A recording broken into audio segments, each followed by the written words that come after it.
Kibriu barok badam haga kimane hok yoble kinong pop barok kimna rung hangta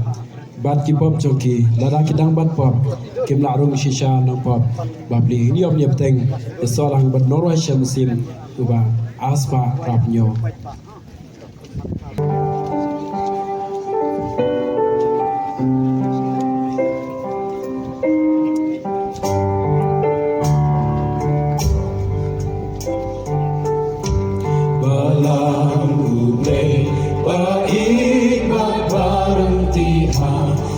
Long away,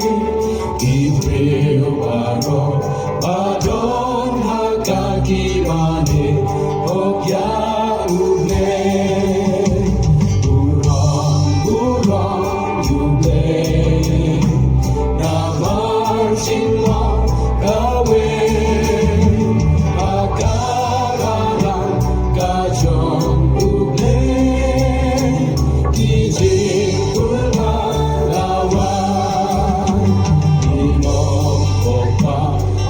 Kim la rung hang kawa, kim bok jong ki, ada hidang, bat bok kim la rung shisha, dong bok babi, urong ule, nama cinta kawe, agama kajong ule.